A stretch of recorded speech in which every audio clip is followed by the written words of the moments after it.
Maraming ang sabi-sabi na mura daw talaga ang bilihin sa Dali. Kaya nga eto, napasugod kami ni Popsi at papakita ko sa inyo mga mare kung ano yung mga napagbibili ng taong to.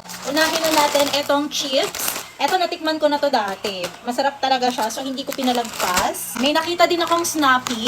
Favorite namin to, na mga chikiting. So, binili ko lahat ng flavor nila.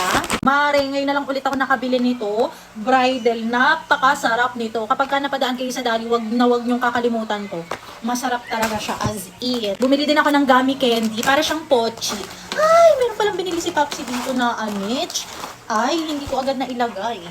Bumili na din si Popsi nitong pork, beef, and bangus belly. Kumuha din ako nitong brownies. Kumuha din ako ng chicharon.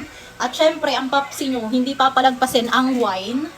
Ayan, 2 piraso ang kanyang binili. Bumili ako nitong Manila, garlic, saka garlic. 2 garlic, saka 2 spicy.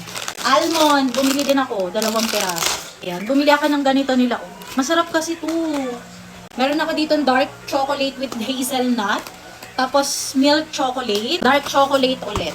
Tapos etong alpine milk chocolate with hazelnut. Medyo napadami yung kuha ko nito mga chocolate. Tapos ito favorite nila Elise.